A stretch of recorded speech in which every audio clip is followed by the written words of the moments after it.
last night, someone came and presented a project at 513 Garden Street. That's a block down from the Community Development Department. They have 2 buildings. There is, my understanding is somewhere around 3,000 or 25 to 3,000 square feet. I wasn't able to see the plans beforehand, but found out that the front retail area is going to be parked as well as the back. They will have 6 parking places.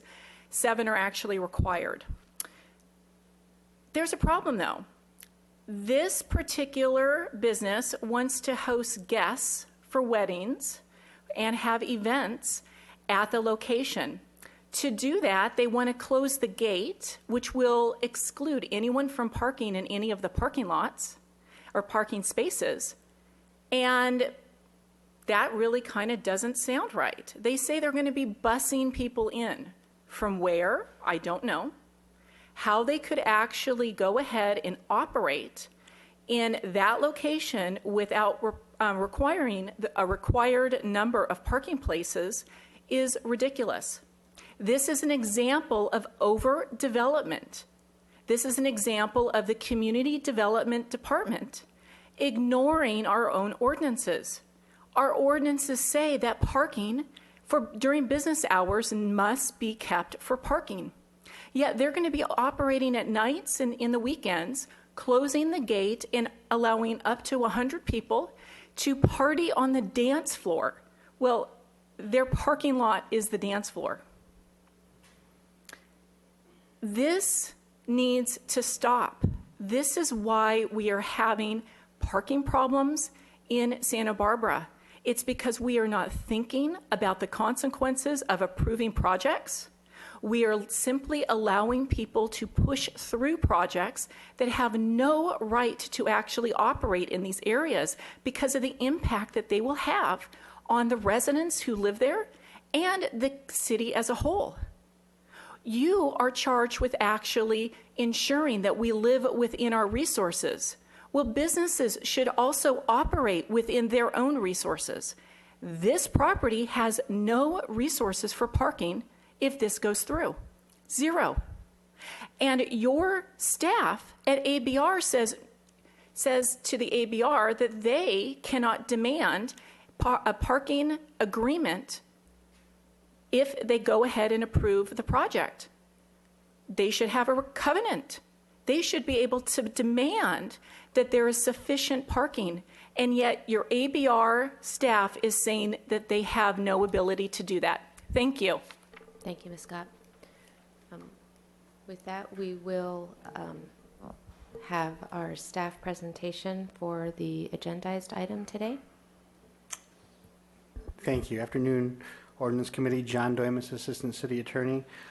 Before you, I am presenting an amendment to the ordinance giving the police chief the authority to deputize non-peace officer employees or volunteers to issue parking citations. We already have that currently in the ordinance. It's not a new power being effectuated. It's just kind of unclear language that's being made to be clear. So this would apply to SNAP officers, our gray shirt patrol that go around seeing this.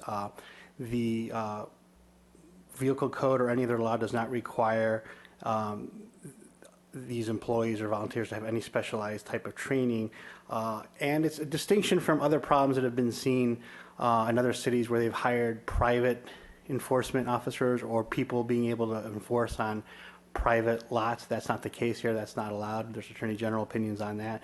This is just on public property related to Title 10 or other California vehicles code sections. So we're not changing or increasing any power. We're just basically making the municipal code a little more clear as to the language in there and allowing the chief to deputize non-peace officers. Do you have, if I'm open to any questions, if there are some from the committee. Thank you. Councilmember Gutierrez. Thank you, Madam Chair.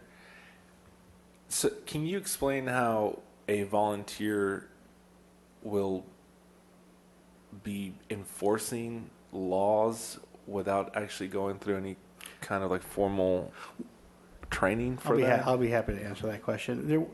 But the law doesn't require that. Of course, our police department will train and work with them and do that. So I'm just, when I say that, why the law doesn't require any post-type training or any other type of training in the law, we will do so and have done so throughout the year. So this is nothing new for the department.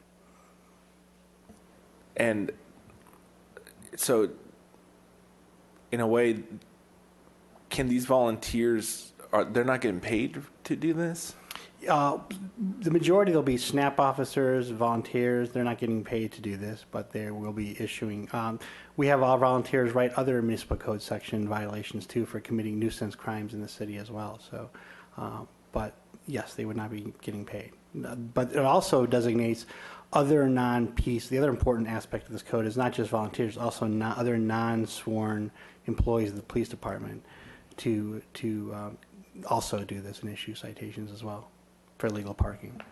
And we're not in any violation when we give them extra duties like that? No. We're complying with the vehicle code as well. So, no, we're not in violation. Some, like I said, some cities have gone even greater by authorizing private companies to do so.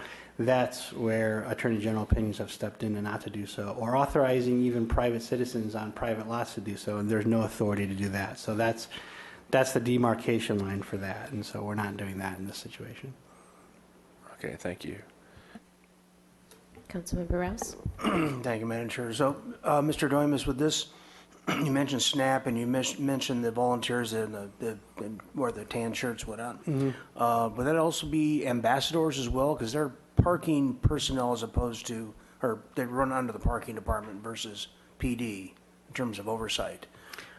If the chief chooses to deputize them and work with them and train with them, I could see that happening under this ordinance. I don't know if that's specifically going to be effectuated, but Okay, but that could occur under this ordinance. correct. And there's nothing about these citations that's any less defensible than having a sworn officer? No, and due process and the visible and gathering the evidence. The defensible aspect of it will be what type of evidence is gathered and making sure it's proper. That's basically the main concern. Thank you. And I just want to ask what the main impetus for introducing this ordinance is. Sure. Well, as I said in the outset, the authority is already there in terms of it is just to make clear in terms of something the police department has always continuously been doing and making sure that it's effectuated in the code. Thank you. We do have public comment. Anna Marie Gott on this agendized item.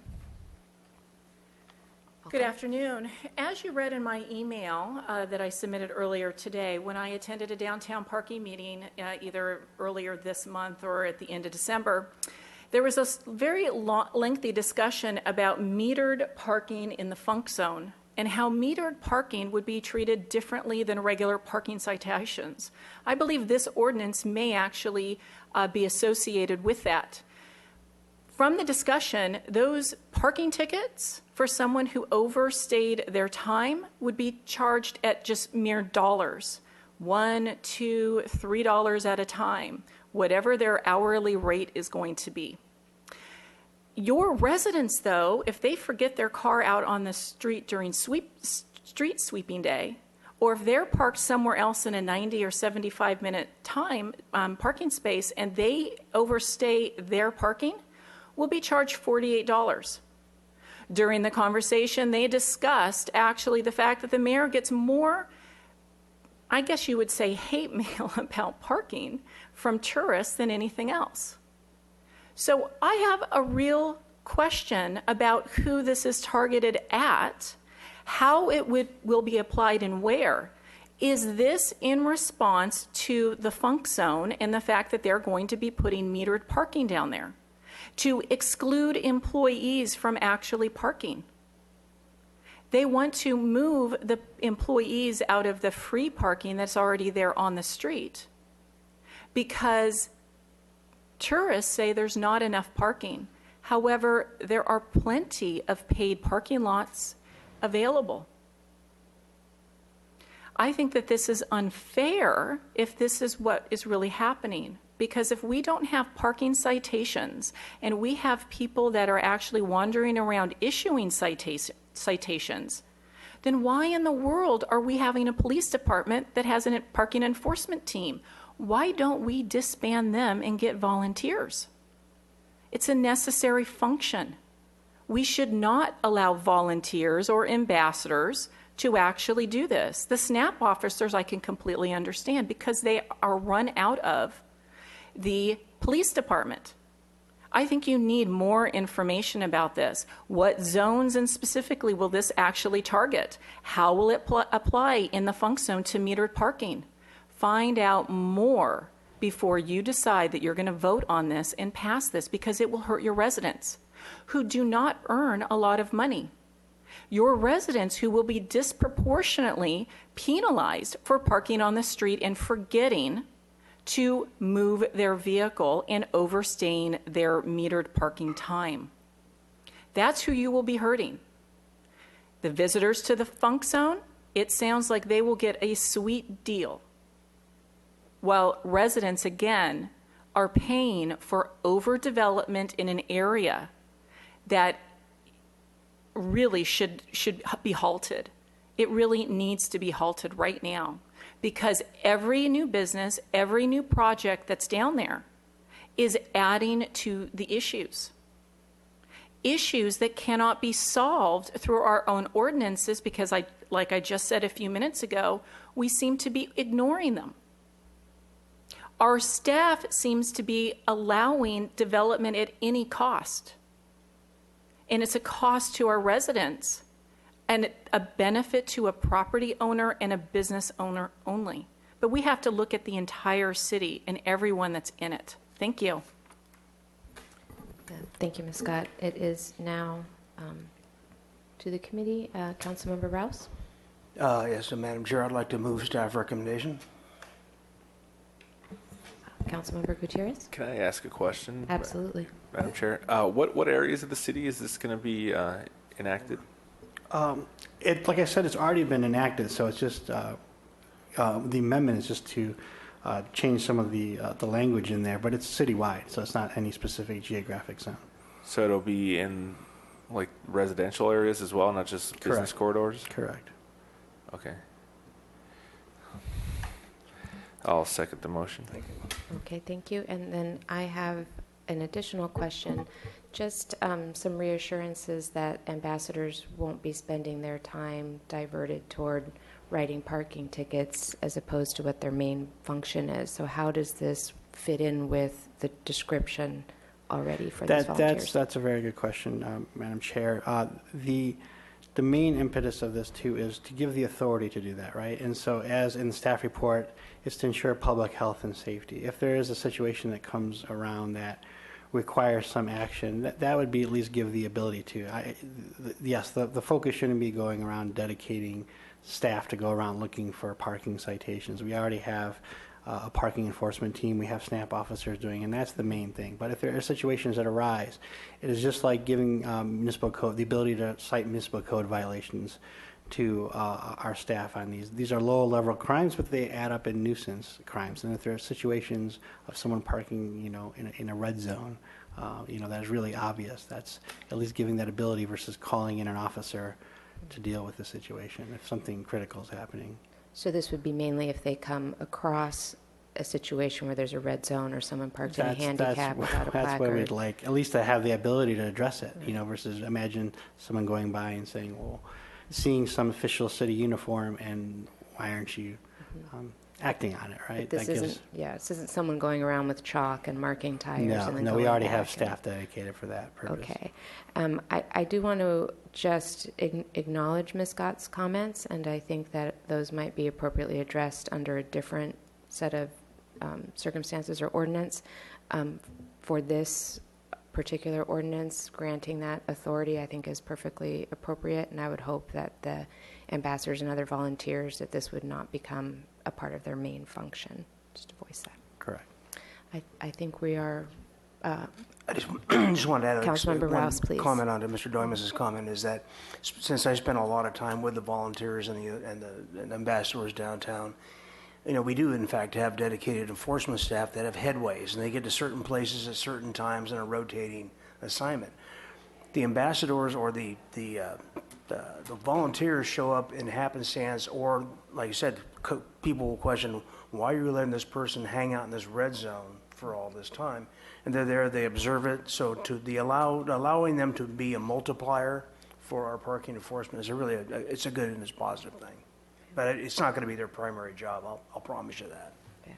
Thank you. Do we have any further comment before we take a roll call vote? Okay, I think we're ready for a vote. Councilmember Rouse? Aye. Councilmember Gutierrez? Aye. Madam Chair Snedden? Aye.